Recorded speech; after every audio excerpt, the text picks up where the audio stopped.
What's up guys, your friendly neighborhood demon here, bringing a new video. This time we're going to talk about how to improve your movement without having to buy a SCUF controller.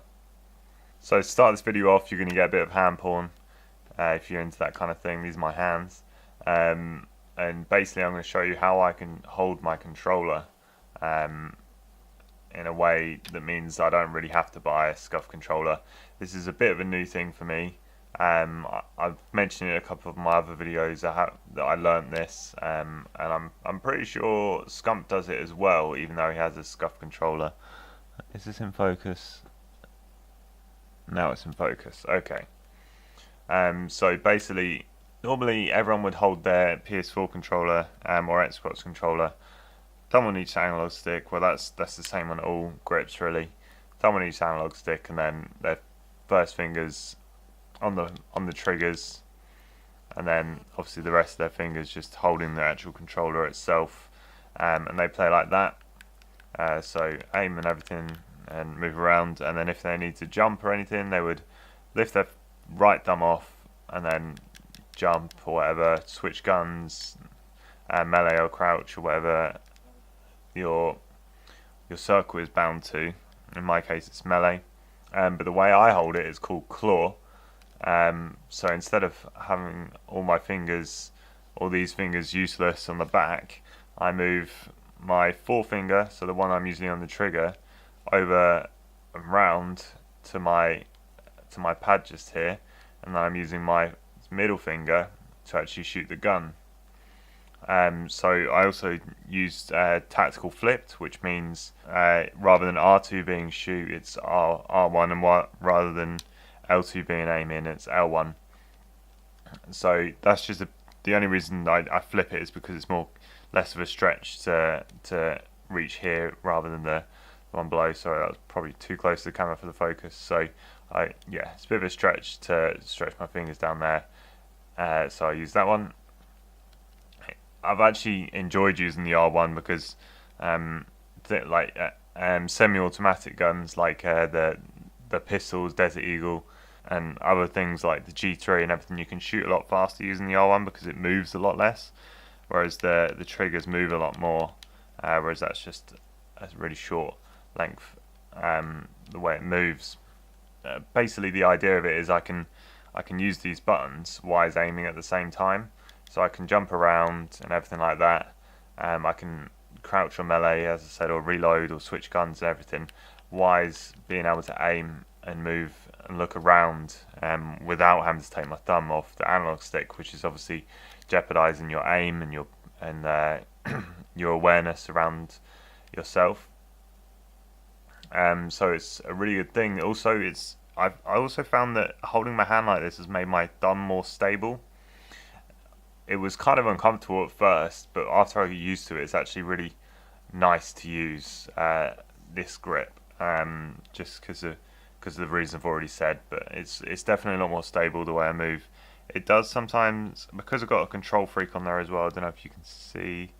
Oh, what am I doing? Get the right angle. So I've got this control freak, which basically extends my analog stick, sticks it on the top, and it extends that on there. It's so long that it sometimes clashes with my finger, so it's actually touching when I'm moving it all the way. But I don't think it hasn't really been an issue. I haven't really noticed it in sort of when I'm really into the gunfight.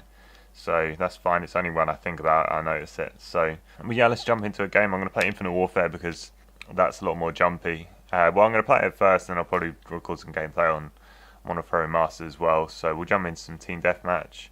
Hopefully you can see my hands as I'm using them.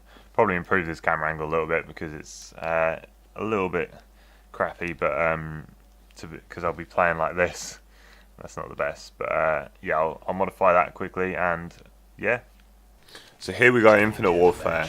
I haven't actually recorded a Modern Warfare Remastered gameplay simply because if I did, the video would be a lot longer.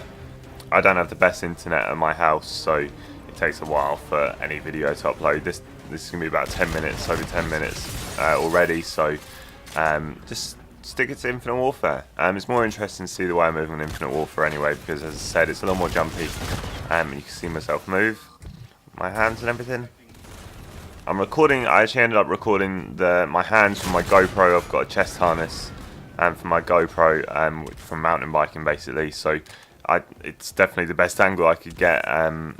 Using my DSLR would have been a pain in the ass to try and get the right angle, but yeah, this worked well, in my opinion.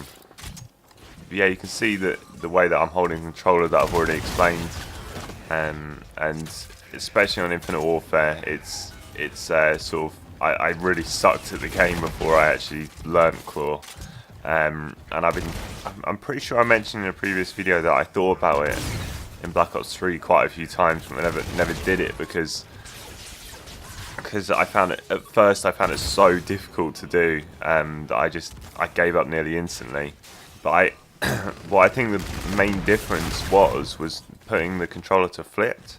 It's just made it a lot more comfortable to actually use. And to be honest, I think everyone should do flipped anyway, because as I said about the fire rate on pistols and stuff, it's just insane the difference and how easy it is to actually have a quick fire rate. You might have a quick fire rate on the R2 button anyway, but for me it's just a hell of a lot easier.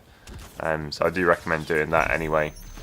But yeah, going back to trying to learn it on Black Ops 3, I think my biggest advice for anyone trying to learn this is stick it out, because you're never ever going to pick up something just straight away like it's going to work straight away. This didn't take me 2 games to get used to. Even after I got good or decent at aiming and shooting and everything like that, it would still feel uncomfortable. You need to get to that point where it just feels natural, and you'll really start to enjoy it. To be honest, I actually learned it by sniping on Infinite Warfare. My sniping video, learning to snipe on Infinite Warfare, was also at the same time I was still getting used to claw, and it sort of went hand in hand, where that just sort of moulded into it. And then because I was learning it on Infinite Warfare, when I went back to Modern Warfare Remastered, I'd just do the normal grip, and I'd go back again. I'd go back to claw, and it would feel like I'd gone backwards. So in the end, on Modern Warfare Remastered, I said stuff it, just use claw. And you may think it's useless on Modern Warfare Remastered, but it's incredibly helpful if you think about it. It's not just jumping around that I can do. I run on tactical, so my circle button is melee, so I can aim and melee at the same time. I'm still trash at melee, and I always have been, but it means that I can be slightly better at it, rather than pressing circle and letting go of my analog stick. It means I can obviously still jump on a very master than aim, which means I can strafe better if I'm trying to get into spots and stuff. I can reload while aiming. I can change guns while aiming, and all those 4 things add up to me not taking off my thumb to my analog stick, and that completely makes sense. If you don't think that improves your gameplay in little situations after learning it, you're either really bad at it and you're not very good at it yet. You need to practice more, or you're just wrong in the head, in my opinion.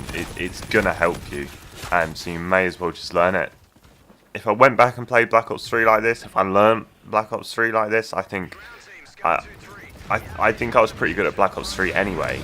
If I did this, I think I would have been like on another level. I think it would have been really good, and it's been really hard to touch me, even with my awful internet. And it's the same for Infinite Warfare. I'm not untouchable on Infinite Warfare. I'm actually really bad at the game compared to what I am on Black Ops 3 and Modern Warfare Remastered. I don't feel confident on it at all, but I haven't really played it all that much. Again, I mentioned in a previous video, I'm only level, after recording these gameplays, I think I'm level 53, and I haven't prestiged. I really want to prestige though, because I want to get the intervention and try using that. But I'm closing on a 10th prestige on Modern Warfare Remastered, so it's I'm going to have to decide which one is more important. Probably Modern Warfare Remastered, let's face it. I'm obsessed with that game, so... But yeah, I'm using the ERAD in this game, so an SMG. I'm not sure if it has been patched yet. I did get an update for Infinite Warfare the other day, but they were changing the SMGs a little bit on the aim assist and a couple of other things. I've seen the patch notes, can't remember all the things.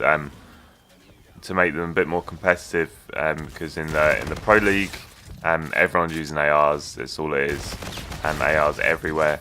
So they were trying to make the SMGs more competitive, and the ERAD for me was the most competitive one that I can use. Although it's a little bit annoying, the bullets bounce, but I haven't really found that to be an issue for myself. Not killing myself or anything like that, so it's all good. But yeah, this has been Airdor Demon Scan 94, a new video. Subscribe for more.